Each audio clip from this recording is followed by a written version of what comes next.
contra quem estava brigando ali para tentar tirar a liderança do Botafogo. Fim de jogo, portanto, no Allianz Parque. Vitória do Botafogo fora de casa por 1-0 e cada vez mais líder do campeonato. O Botafogo tem 30 pontos e agora o segundo colocado é o Grêmio, que tem 23. O Palmeiras com 22 pontos deixa o Botafogo abrir aí 8 pontos de vantagem. Uma pena não ouvimos ainda jogadores do Palmeiras que não falaram na saída de campo. Já estamos vendo a classificação aqui do Campeonato Brasileiro. Quero a participação de vocês também aqui na hashtag Troca de Passes. Manda o seu recado, dá teu papo. Já estou vendo a torcida do Fogão aqui empolgadíssima, né? Segue o vice-líder, porque o líder disparou.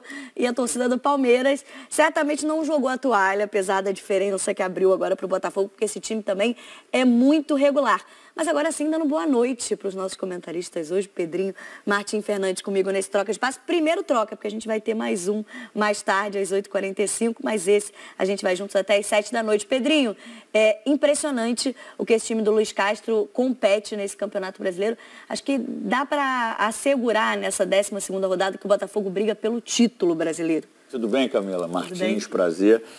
Cara, tá acontecendo o que ninguém esperava, né? O Botafogo ser competitivo num ano que existiu uma reformulação da temporada passada para essa. A segunda janela da temporada passada foi uma janela muito boa, muito certeira da análise de mercado do Botafogo, com Adrielson, Marçal, Tiquinho. O Luiz Castro passou por um momento muito turbulento para nós, né? Porque para o Textor parecia que estava tudo normal, mas ficar fora de um estadual, né? Com a grandeza do Botafogo, isso era muito ruim. E ele conseguiu permanecer no cargo e está dando uma resposta. Eu acho que para o Botafogo seria importante competir. E mais do que isso ele está conseguindo, né? Ele está conseguindo sobressair contra adversários que são candidatos ao título, como é o Palmeiras. Hoje usou a estratégia de baixar um pouquinho a marcação. No primeiro tempo nem pressionou muito. O Palmeiras teve até um certo conforto para atacar. Mas o Botafogo, por natureza, ele se sente muito confortável para jogar nas transições ofensivas. E fez isso com maestria, principalmente no segundo tempo. Esse duelo tático, né, Martim? Boa noite para você. A gente já está vendo os melhores momentos dessa vitória do Botafogo fora de casa, que é importante também porque o Botafogo vinha de ótimos resultados em casa, mas precisa melhorar sua campanha como visitante. Hoje mostrou isso talvez no jogo, até aqui, o jogo mais importante do campeonato. Mas falando um pouquinho dessa estratégia dos dois treinadores, a gente esperava esse duelo, né, entre a forma como o Luiz Castro costuma armar esse time, como o Abel faz o Palmeiras hoje, um time que consegue trabalhar mais com a bola. Foi o que a gente viu nessa partida e que o Botafogo acabou saindo com a sua estratégia mais eficiente. Boa noite, Camila. Boa noite, Pedrinho. Boa noite a todos. Foi um duelo tático vencido pelo Luiz Castro, né? Porque o Botafogo jogou de maneira confortável, como o Pedrinho disse, e o Palmeiras não.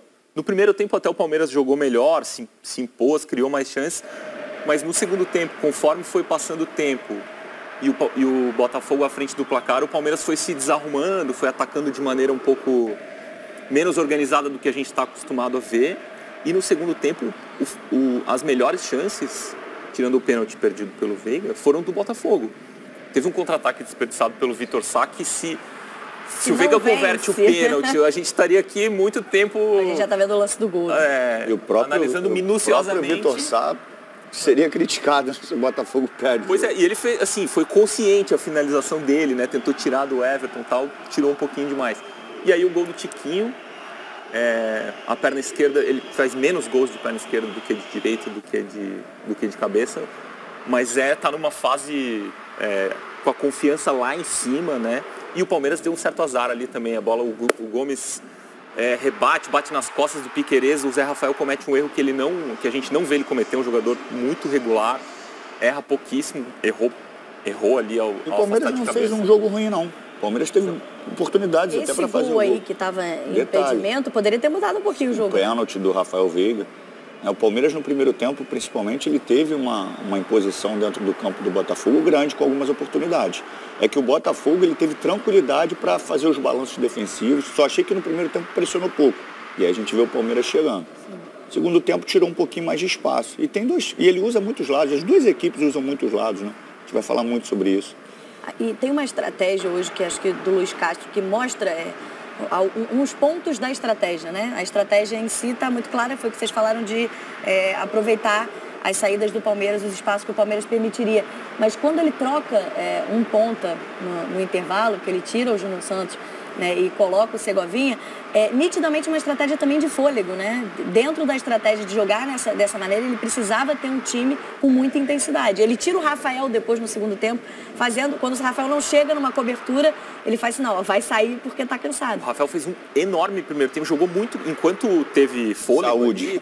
Ele jogou demais, melhores porque ele tinha que conter o Dudu, o Piquerez por dentro, ele trabalhou muito, assim, a gente teve 2 desarmes do Rafael ali que foram, assim, cirúrgicos. Esse é o lance do pênalti? Foi pênalti, Foi né? pênalti. E não houve impedimento, né? Porque é traçada a linha do VAR também para garantir também que... fiquei com a impressão, quando eu vi, falei, será que teve um impedimento? Mas não. E o Perry não pegou, mas ele tem um fator muito forte, né? Ele é muito grande, assim. Então o Veiga tenta tirar o máximo dele, né? Por isso bateu para fora. E aquele lance que a gente falou do Vitor Sá, vimos agora um lance desperdiçado, dentro dessa estratégia que precisa ser muito eficiente, poderia ter custado o resultado ao Botafogo, mas aí um pouco de sorte, que, claro, é muito pequena dentro dessa estratégia, mas do Rafael Veiga não ter convertido o pênalti para o Palmeiras, né? Até porque o Vitor Sá pagaria um preço alto, né? Se o Rafael faz o gol de pênalti. Hoje é o Veiga que vai ter que pagar esse preço. Daqui a pouco a gente vai ter a participação também da cabine dos nossos amigos que estavam na transmissão, Milton, Losetti, o Dodô, que participaram da transmissão no primeiro. A gente viu aqui os minutinhos finais. Se eu só dar uma passada rapidinho aqui na hashtag troca de passos, já tem a galera empolgada, né? Mais o torcedor do Botafogo, claro, nesse momento.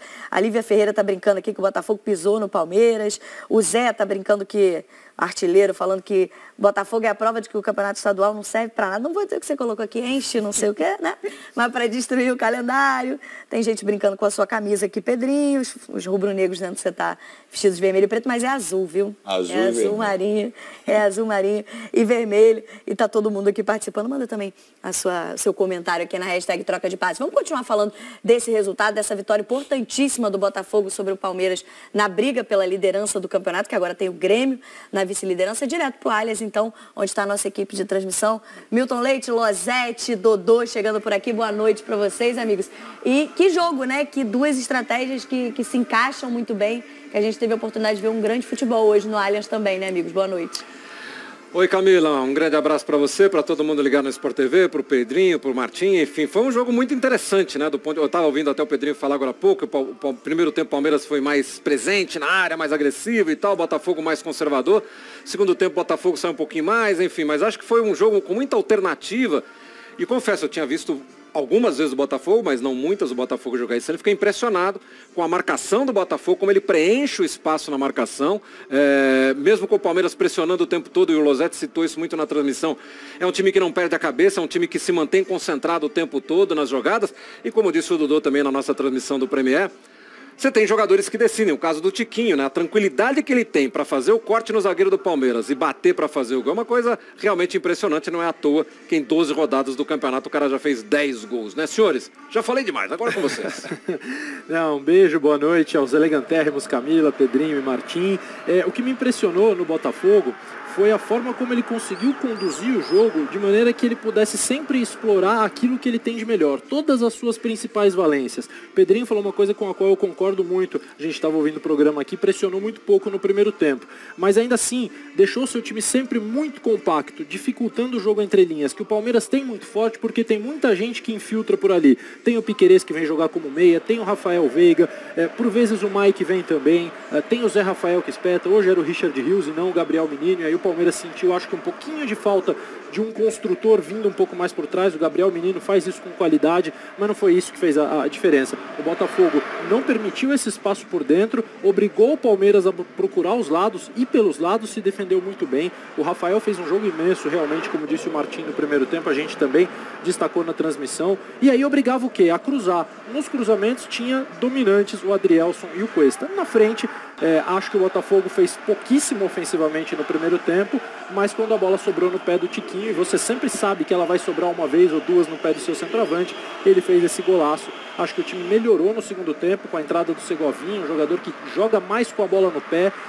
Percebi nos raros momentos de posse de bola ofensiva do Botafogo uma tentativa de que o homem da bola tivesse sempre duas possibilidades de passe, construir triângulos para poder usar um homem de costas, deixar o terceiro homem de frente com liberdade para avançar.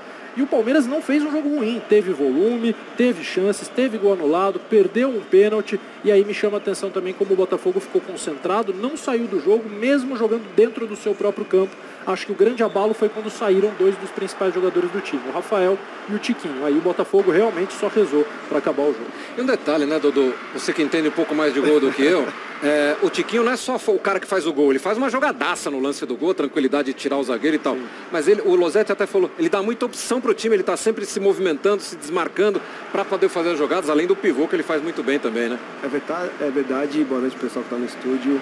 O Tiquinho Soares é um jogador de 32 anos, né, assim como é o Eduardo. E esses jogadores, o Luiz Castro até numa entrevista recente falou que esses jogadores nunca foram titulares com a frequência que eles têm sido no Botafogo.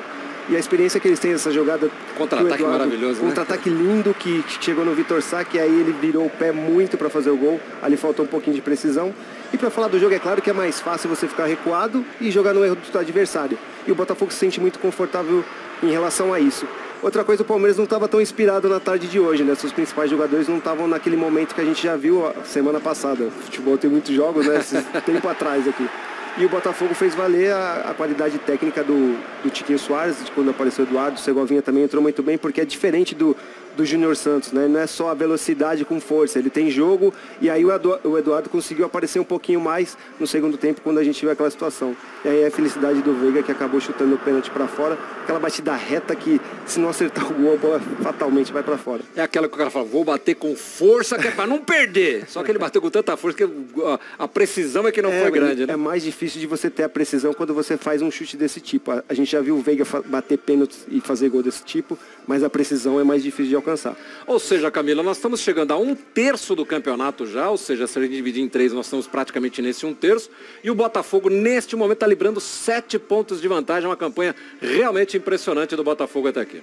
O que a gente sabe que no Campeonato Brasileiro é uma vantagem significativa, mesmo que ainda tenhamos aí 2/3 de campeonato pela frente, mas abrir 7 pontos de vantagem, ainda mais no primeiro turno, é difícil de ser alcançado.